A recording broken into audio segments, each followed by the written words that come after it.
Do you have a number that breaks you? I did. $600. Every time I hit that $600 in a day, I'd keep trading, and every time I'd give it back. Sometimes all of it, sometimes more. I didn't understand it. I could see exactly what I was doing. I watched myself do it over and over, and I couldn't stop. That's not a trading problem. That's the same disease that had me drinking a fifth of vodka a day. It was never enough. I was scared of losing it, so I used it all. Then I had nothing. Then I needed more.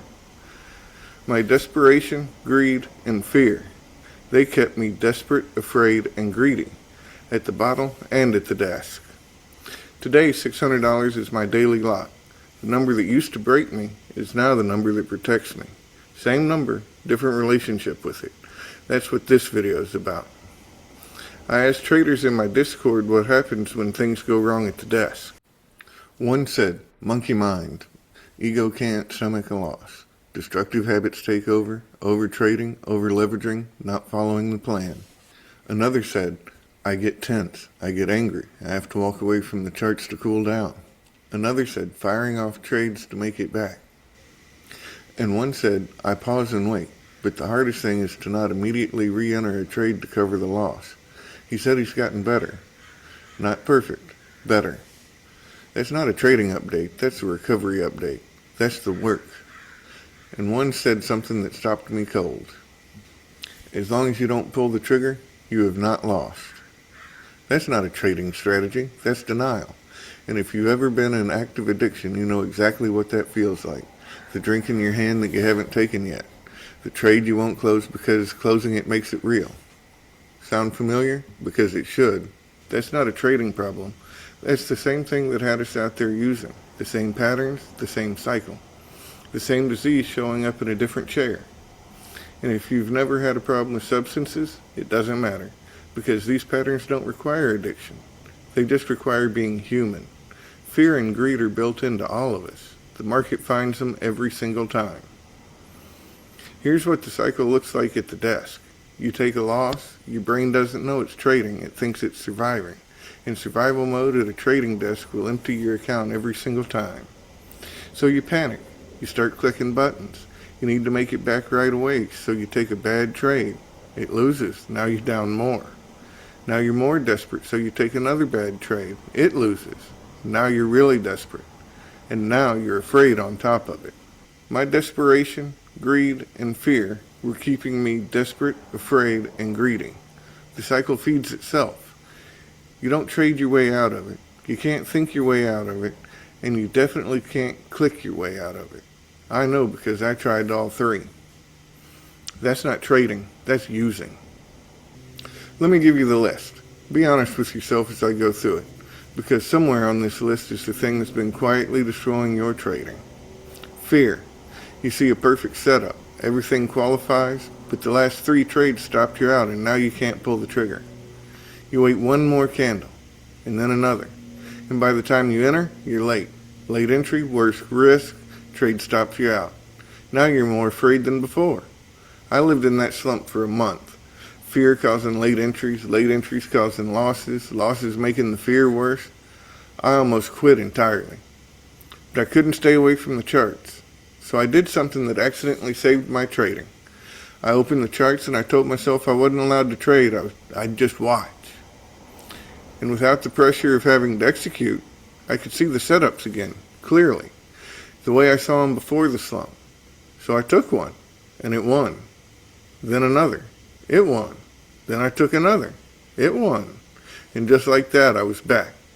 The setups didn't change during the slump. The market didn't change. My setup didn't stop working. I changed. My psychology broke down. When I fixed the psychology, the trading fixed itself. There's greed. You're up on the day, you give a little back off the top. Now you can't stop until you get that little bet back. So you keep trading, and you give back everything. Or worse, you need the money. Rents due.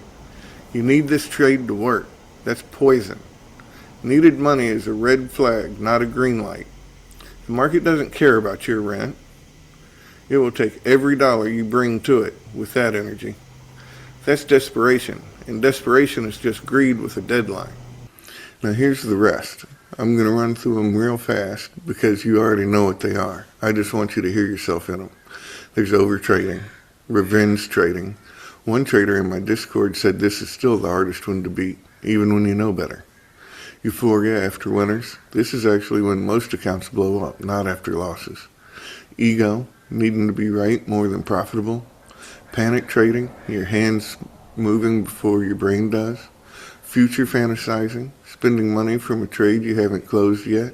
I still catch myself on this one. There's setup hopping, one losing week and you're watching a different YouTube channel. That's not research, that's using. And there's boredom, manufacturing a reason to click because sitting still feels unbearable. And here's the thing nobody tells you. You can know all of this and still do it. Knowledge alone doesn't fix it. I knew what I was doing. I watched myself doing it, and I couldn't stop until I had a framework. There is a solution. This is my notebook. I wrote these rules myself. Every morning before I open the platform, I read this notebook. Then I sit quietly for 5 minutes with what I just read. No phone, no charts, just sitting with it. In recovery, we do the same thing. We read the daily reflection, which is a recovery principle for the day, and we sit with it for a few minutes. We call it meditation. It helps us internalize it, not just know it, but be it. In recovery, we become the change we want to see. In trading, I become the operator. The same practice, same result. By the time I open the platform, I'm not Eric anymore. I'm the machine. And that's the only thing standing between me and every pattern I just described. And it maps directly to something you might already know. I built something called the 12 Steps of Trading, modeled after the 12 Steps of Recovery, because the same solution that got me sober is the same solution that made me profitable. Not similar, the same. It's free. Link in the description. No email, no sign up. Just take it. Let me show you what working these steps actually looks like. Not the theory, the real thing. Step 1. We admitted we were powerless over the market. Our trading had become unmanageable. 8 prop accounts. Flatlined my personal account too. All of them gone. That's what powerless looked like for me. I couldn't stop. I knew what I was doing wrong. I could see it happening, and I kept going anyway. That's step 1, not a concept, a body count. And this is what the other side looks like. Same person, same market, different relationship with the rules. Until you can look at your own version of that first screen and say, I'm powerless over the market. My trading has become unmanageable. Nothing else works. This is the foundation. Everything builds from here. Step 3. Made a decision to turn our trading over to the rules as we understood them. The notebook, the machine. I'm a rules-based trader. I trade defined plays only. I prioritize capital preservation over opportunity. I trade only this play. Nothing else exists. Every morning I read this. Then I sit quietly for 5 minutes with what I just read. No phone, no charts, just becoming the operator. By the time I open the platform, I'm the machine. That's step 3 made real. The decision isn't made at the desk. It's made before you ever sit down. Step 7. Humbly asked our system to remove our shortcomings. Trust the rules over our feelings. The EMA is stacked, trending market only, away from levels, check bookmap, yada yada. You know, whatever the rules for your system are. Step 10. Continue to take personal inventory of our trading. Daily trade review, ongoing honesty. I didn't used to journal, but if I had, it would have looked like this. No tags, no emotional state, no rule compliance, no honesty, just trades with no accountability attached to them. And this is what that got me. $2,000 losses with nothing to learn from it. No data, no pattern, no way to know why it happened or how to stop it from happening again. Just a number that hurt and no answers. And this is what it looks like now. Every trade tagged immediately after I close it. Setup, 9 EMA. Grade, A. Emotional state, calm.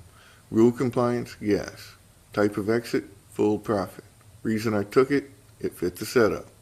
That's the whole picture. The pattern you can't see in the moment shows up clearly in the data. When you can see it in black and white, you can't lie to yourself about it anymore. That's where the cycle breaks. Step 13, the unofficial step. We learn that boredom is not an emergency. Look at this, all in the same day. Dozens of trades. 8 seconds, 14 seconds, 4 seconds, 24 seconds. That's not trading. That's a slot machine. That's boredom and desperation dressed up as activity. That's me clicking buttons because sitting still felt like dying. And this is what the other side looks like. 2 fills. Same day. That's it. In recovery, we pick up because sitting still feels unbearable. In trading, we force a bad trade because sitting out feels like losing. It's the same disease. Same moment, same solution. Watch, wait, strike applies to sobriety too. These steps apply to everybody, but everybody's different. The patterns are the same, but where they show up in your trading is unique to you. That's why we have the Discord. Come tell us what's going on at your desk, and we'll dig into it together. Because the same way you can't work the steps alone in recovery, you shouldn't have to figure this out alone at the desk either. The link's in the description. It's free, it's open. We're all rebuilding something. You'll fit right in. I want to come back to that number before I let you go. $600. I used to blow past it every single day chasing more, afraid to stop, afraid it wasn't enough, afraid of what it meant if I just took the win and walked away. Today I hit $600 and I close the platform. I walk away. I go do something else. Not because I can't make more, because 600 is enough. 600 is the machine running clean. 600 times 5 accounts is $3,000 a day. That's a $10,000 payout week. The number didn't change. I changed. That's what recovery does. That's what the steps do. That's what this channel is about. Episode 5 is next. The money. How to get funded. How to scale. How to build the machine that generates the $10,000 payout weeks from basically nothing. That's on Tuesday. The free 12 Steps of Trading workbook, link in the description, no email, no sign up, just take it. Okay, that's it for today. We'll be doing videos dedicated to each individual step. Starting tomorrow, we'll be live streaming, doing live trades, talking psychology, morning prep. Be there. So, drop down in the comments and tell us what your biggest problem at the desk is. What happens when things go wrong at your desk? Let's talk about it. Until then, watch, wait, strike.